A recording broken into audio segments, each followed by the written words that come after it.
Gimana cara main sih? Ulang.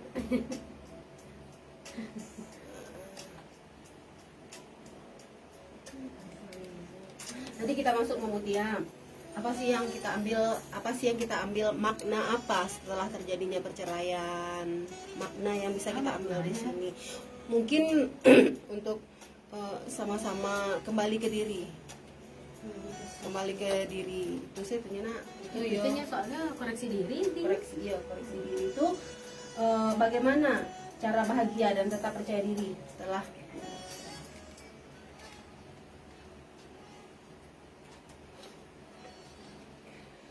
98,6 Top FM Padang Panjang dan live streaming kita di topfmpadangpanjang.com.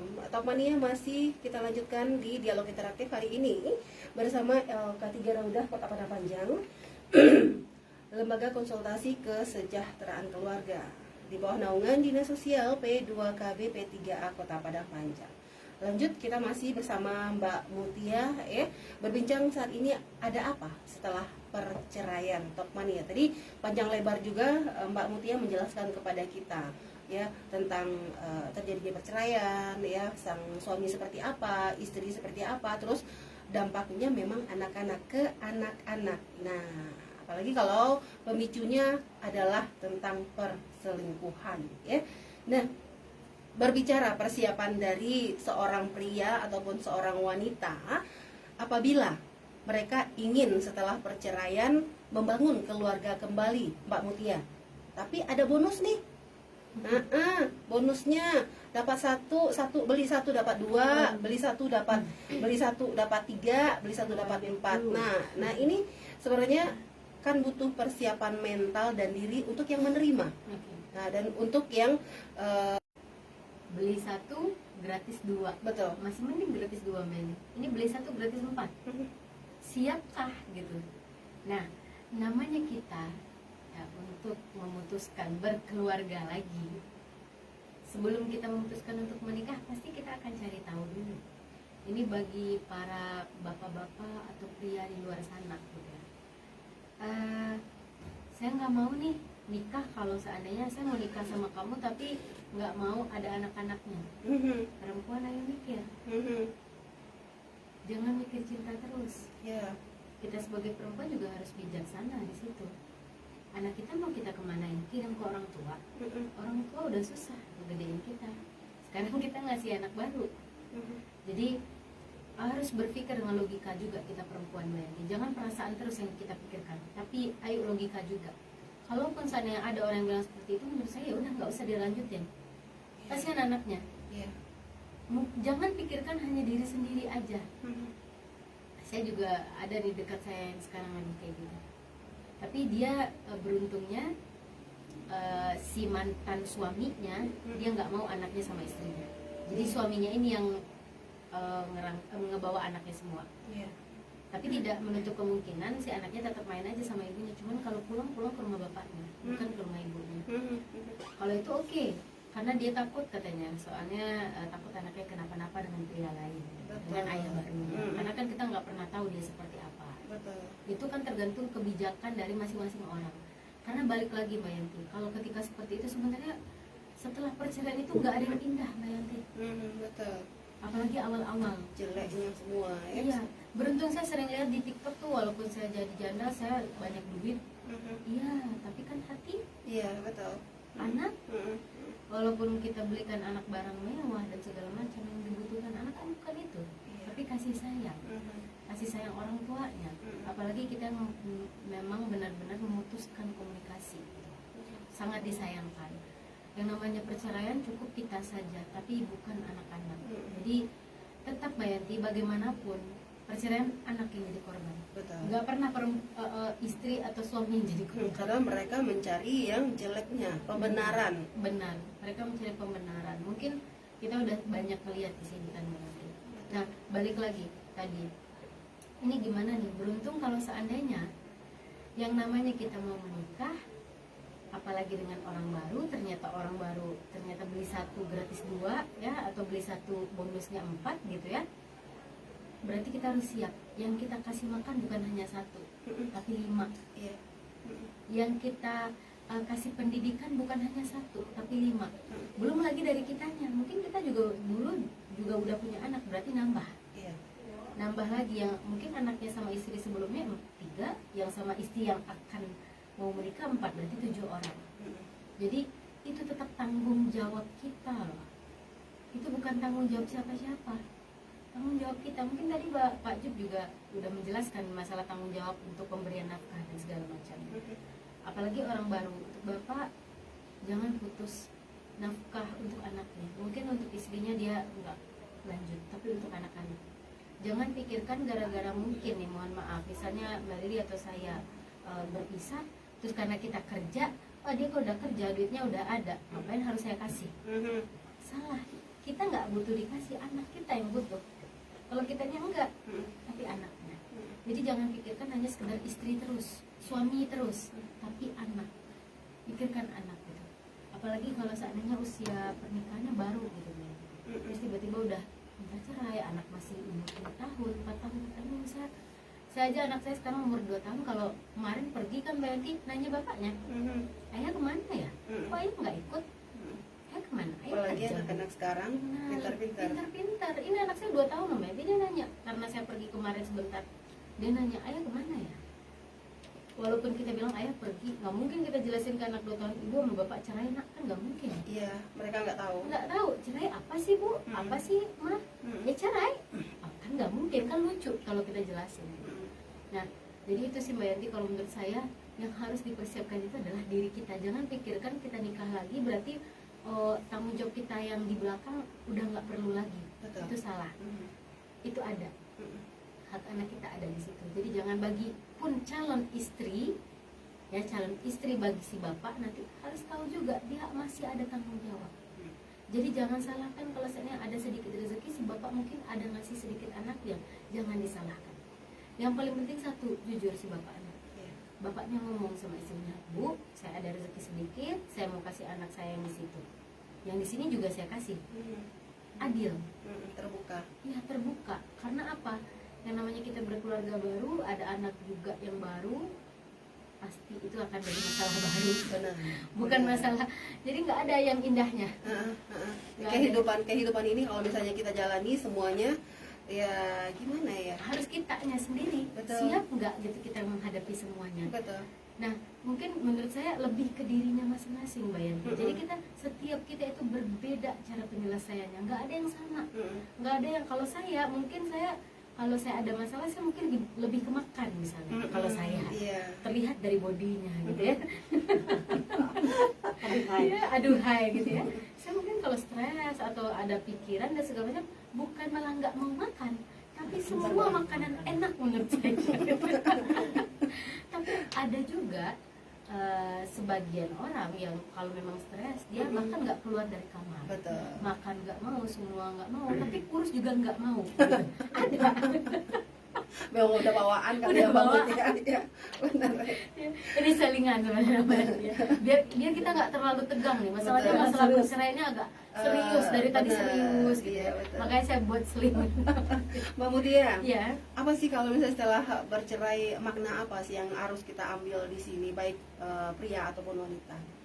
Intinya kalau untuk diambil ya, yang namanya perceraian itu kita harus sama koreksi diri. Nggak ada yang namanya kita saling menyalahkan. Betul. Balik lagi ke tadi, salah sama salah. Jadi kita nggak bisa banding-bandingin. Makanya ketika kita bercerai, jangan mengumpat lagi. Karena kita udah selesai. Jangan mengumpat lagi. Jadi kembali ke individu masing-masing. Supaya apa? Supaya kita nggak stres. Supaya kita happy. Gimana kita mau happy? Mikirin itu terus. Jadi menurut saya, yang harus kita pikirkan adalah diri kita. Yang harus kita perbaiki adalah diri kita, bukan orang lain terus. Jadi itu mungkin. Jadi bahagia atau membahagiakan diri sendiri pasca perceraian itu bagaimana? Kalau saya enggak, balik lagi nih. Balik lagi pembahasannya. Makan atau tamasya? Banyak sebenarnya banyak. Ada juga orang lebih dekat ke agama. Gara-gara perceraian banyak orang yang lebih dekat dengan agama. Bahkan bikin dia tenang. Ada orang yang mungkin supaya dia nggak terlalu kepikiran, dia lebih ke cerita, curhat ke LK3 misalnya kan. Ada juga orang yang mungkin tipikalnya ketika ada masalah yang seperti ini, saya lebih suka ada suasana pantai, ada pokoknya yang bikin dia tenang. Atau suara hujan, jangan salah loh Mbak, di suara hujan itu juga bikin kita rileks. Makanya kita kalau hujan enak tidur. Nah, berikutnya itu mungkin ada yang suka suasananya mungkin ribut, yang ibaratnya dia juga pengen happy di situ gitu. Ada juga, nggak semua orang setiap ada masalah di tempat sepi terus. Ya, makanya ada juga yang kemakan. Nah, contohnya kayak gitu, ada yang kemakan gitu. Jangan mendengarkan Ke lagu-lagu. mall, bener Pak. Ke mall kalau ada duitnya gitu ya Pak. Jalan-jalan di mall aja bisa. Jalan-jalan, cuci mata. Iya, jalan-jalan sendiri ya Pak ya. Balik lagi, bahagianya itu kembali ke diri kita, nyamannya seperti apa, enaknya seperti apa, enjoynya seperti apa. Karena kalau kita larut dengan itu terus nggak akan pernah move on. Ibaratnya berarti kita tetap menyalahkan orang lain, nggak koreksi dirinya kita juga. Betul. Mungkin itu Mbak ya. Oke, Mbak Mutia terima kasih penjelasannya, dan mudah-mudahan ini menjadi edukasi juga buat Topmania di luar sana. Mbak Sari. Iya, Mas Ari, tadi udah dijelaskan juga ya, baik ada apa pasca perceraian ya, setelah perceraian terjadi. Kita kembalikan kepada diri sendiri, kita kembalikan kepada suami ataupun istri ya, atau mantan suami ataupun mantan istri, anak-anak seperti itu juga ya. Mungkin ada beberapa hal yang ingin Mbak Sari sampaikan ya, setelah terjadinya perceraian ini, apa yang harus dilakukan. Silakan Mbak Sari. Terima kasih Mbak Yanti. Sebenarnya tadi udah banyak ya dijelaskan ya. Saya bingung lagi mau jawab apanya, semuanya udah dijawab soalnya. Di sini mungkin saya nambahin aja Mbak Yanti ya. Siapa sih yang pengen cerai? Nggak ada yang Nggak pengen ada. cerai. Atau kita menikah karena kita saling mencintai lah awalnya. Betul. Nah, karena kita saling mencintai itu, kalau sekarang kenapa kita berpisah gitu? Kalau diingat-ingat lagi, mungkin sakit ya Mbak Yanti ya kalau kita cerai. Nah, semoga kita yang di ruangan ini nggak merasakan ya. Yang di luar sana pun juga nggak merasakan. Kalau memang ada masalah, bicarakan lagi Mbak Yanti. Seperti kata Mutia sama Kak Diri tadi ya, segala sesuatu itu harus dibicarakan kembali, harus dicari solusinya seperti apa gitu. Kalau memang udah mentok, memang nggak bisa diselesaikan, oke barulah, karena memang itu memang sudah sangat tidak bisa diselesaikan. Nah di sini mungkin Mbak Yanti, saya cuma nambahin aja, itu yang pertama apa yang harus kita lakukan ketika kita sudah berpisah, gitu. Untuk diri kita sendiri dulu gitu, sebelum kita merambah ke ranah lainnya. Yang pertama Karena ini adalah dua keluarga besar. Karena ini terpisahnya dua keluarga loh jadinya Mbak Yanti, bukan kita berdua aja. Mertua kita, saudara kita, ipar kita gitu, segala yang terhubung dengan keluarga. Yang pertama itu adalah menetralisir hati dan menerima dengan ikhlas. Bercerai itu kan udah keputusan masing-masing berarti ya, keputusan pasangan berarti ya Mbak Yanti ya. Jadi cobalah menetralkan hati kita gitu. Terimalah dengan ikhlas kalau itu memang keputusan terbaik yang kita ambil. Jangan disalahkan juga orang lain, apalagi menyalahkan mungkin keluarganya atau siapa penyebab ini itu dan ini. Segala sesuatu itu terjadi, itu kita balik lagi ke diri kita.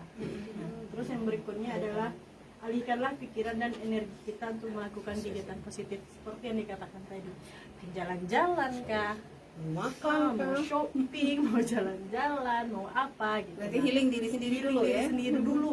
Nah, terus berikutnya adalah fokuslah pada self love. Itu cintai diri sendiri dulu. Iya, betul. Kemarin kita kan mencintai suami itu ada dua, cinta ke diri kita sama cinta ke suami. Nah sekarang karena suaminya nggak ada atau pas fokus ya, fokus lagi ke diri kita, full ke diri kita sendiri. Yang dulu biasanya kita jarang, mungkin healing lah katakan kita jarang. Anggap sekarang kita sering ke salon, kita dulu nggak pernah. Sekarang karena udah berpisah, udah sendiri, cobalah me time-nya mungkin ke salon ya, relaksasi, mungkin perawatan apa namanya? Saya juga nggak tahu lah ya Mbak Yanti apa namanya, facial, ada pijat relaksasinya, atau apanya gitu ya. Lulurannya, Rendam di air panas. rendam di apa spa. Iya. Terus yang berikutnya adalah buatlah beberapa target. Yang namanya setelah berpisah itu pasti ada masalahnya Mbak Yanti, apalagi kalau udah punya anak. Buatlah targetnya apa? Target kita mungkin kita nggak bekerja.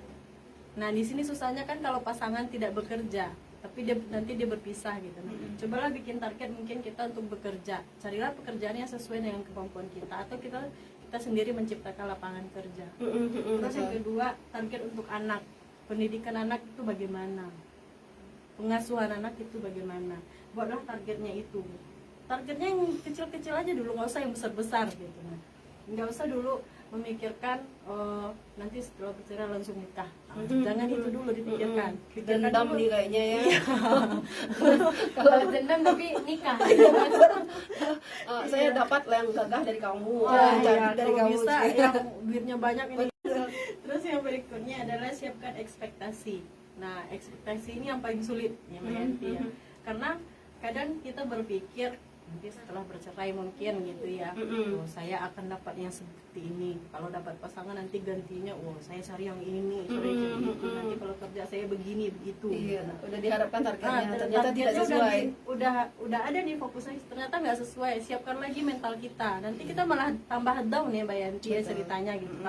Tambah jatuh lagi, tambah terpuruk lagi. Nah, jadi di sini sangat diharapkan untuk menyiapkan mentalnya ya Mbak Yanti. Betul. Terus yang terakhir adalah berhenti untuk saling menyalahkan atau menyalahkan situasi.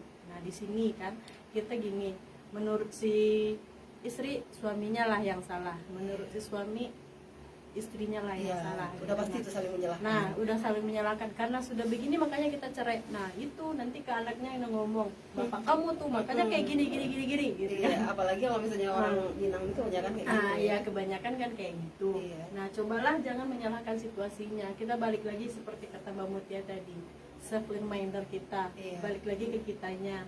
Kenapa perpisahan itu terjadi? Atau terjadi salah saya kah atau suami saya kah? Tapi kalau memang andaikan itu udah terjadi juga ya Mbak Yanti ya, balik lagi lah kata Mbak Mutia tadi ya,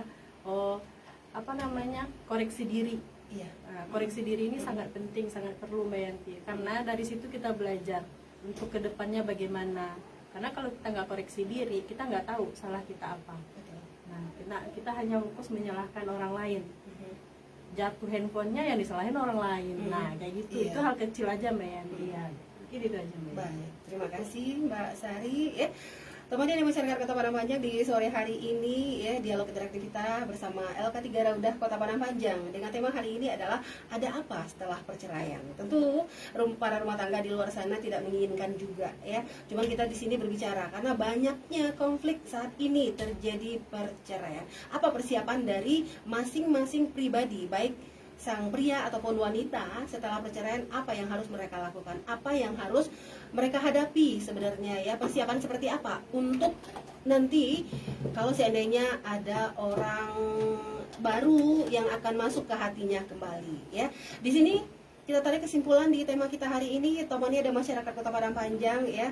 Persiapan-persiapan setelah perceraian di sini memang harus diungkap juga ya, karena memang di sini kita mengupas tentang lembaga konsultasi kesejahteraan keluarga ini adalah bukan hanya tentang kesejahteraan keluarga saja ya Pak Jub ya, tapi memang hal-hal yang di luar atau seperti perceraian kita juga ungkap di sini. Persiapan-persiapan setelah perceraian apa yang harus dilakukan, kalau seandainya membawa anak atau ada anak di sini apa yang harus mereka lakukan, kan ini sebenarnya ya Pak Jub. Pak Jub, di sini kita ambil kesimpulan Pak Jub dengan tema kita hari ini, ada apa setelah perceraian? Ya, terima kasih Mbak Yanti. Bahwasanya setelah ada sesuatu yang terjadi, suka atau tidak kita sukai, yang penting kita jalanilah dengan cara jalani dengan agama. Ya. Terimalah bahwasanya itulah yang terbaik untuk kita saat ini. Tentu di balik itu tentu ada hikmahnya. Kata orang Arab, kullu syai'in lahu hikmah. Setiap sesuatu itu ada hikmahnya. Ambil, petik, dan introspeksi diri dan berkacalah bahwa kita jangan tenggelam di dalam kepahitan hidup. Tataplah hari esok bahwa hari esok itu akan membawa kebahagiaan kita. Amin ya rabbal alamin. Intinya adalah kembali kepada Yang Maha Kuasa ya Pak Jub ya. Ya. Bahwasanya apapun yang terjadi adalah atas izin Dia. Ya. Ya. Mbak Riri, mungkin silakan Mbak Riri tarik kesimpulan Mbak Riri di tema kita hari ini. Ada apa setelah perceraian? Kita bicara rasa, tentu akan ada rasa senang atau rasa sedih pasca perceraian. Senang mungkin kita merasa terlepas dari pasangan yang mungkin kita anggap menjadi beban, menjadi masalah bagi kita. Dan sedih tentu kita tetap akan merasa kehilangan, merasa sendiri, mungkin ada merasa terkhianati dan trauma. Nah, terlepas dari hal tersebut, kedua hal tersebut, yang terpenting adalah bagaimana kita mempersiapkan diri untuk menghadapi penyesuaian pasca bercerai. Di antaranya adalah tadi masalah ekonomi, masalah anak, masalah psikologis kita, kemudian masalah sosial yang akan kita hadapi di tengah masyarakat itu adalah yang terpenting, kesiapan kita. Status berbeda. Baik, oke. Karena memang ini banyak sih persiapan yang harus kita hadapi setelah terjadinya perceraian Mbak Riri. Bukan hanya diri kita yang merasa minder, tapi juga penglihatan dari luar masyarakat nanti yang ya ini harus diterima. Karena memang ini adalah komitmen kita. Baik, iya. Mbak Sari, silakan Mbak Sari, kita tarik kesimpulan tema kita hari ini. Terima kasih Mbak Yanti. Mungkin Dekat lagi Mbak. mungkin ini aja pesannya, baik, berbuat baiklah kepada siapapun, berbuat baiklah dengan diri sendiri, karena apapun yang terjadi dalam hidup kita itu adalah apa yang ada dalam niatan kita. Jadi agar tidak terjadinya nanti perceraian, jadi berkomunikasilah lagi, berbicara baik-baiklah lagi dengan pasangan. Intinya kembali ke niat ya Pak ya. Balik lagi ke niat awal kita seperti apa. Oke. Dan satu lagi Mbak Mutia. Simpel terakhir aja. Oke. Dan temani masyarakat Kota Padang Panjang ya, dialog interaktif kita hari ini bersama narasumber yang ada di LK3 Raudah Kota Padang Panjang. Jadi apapun yang terjadi setelah perceraian Topania, kalau seandainya ingin sharing bersama LK3 Raudah Kota Padang Panjang, silahkan datang langsung ke Dinas Sosial P2KB P3 Kota Padang Panjang. Di sana juga ada narasumber yang akan memberikan nanti pencerahan-pencerahan kepada kita semua ya, yang terjadi permasalahan di luar sana. Jangan beranggapan kalau seandainya saya kenal dia nanti permasalahan saya bisa bocor. Tidak. Di sini permasalahan dari masyarakat Kota Padang Panjang itu akan dijaga rapat ya, karena memang di LK3 Raudah itu mempunyai juga tim-tim yang bisa untuk dipercaya di sana. Dan temannya masyarakat Kota Padang Panjang, demikianlah dialog kita hari ini ya, bersama narasumber yang sudah hadir di studio Top FM. Dan apabila ada kesalahan dalam penyampaian tadi, kita mohon maaf yang sebesar-besarnya, dan kita akhiri dialog hari ini dengan mengucapkan Assalamualaikum warahmatullahi wabarakatuh.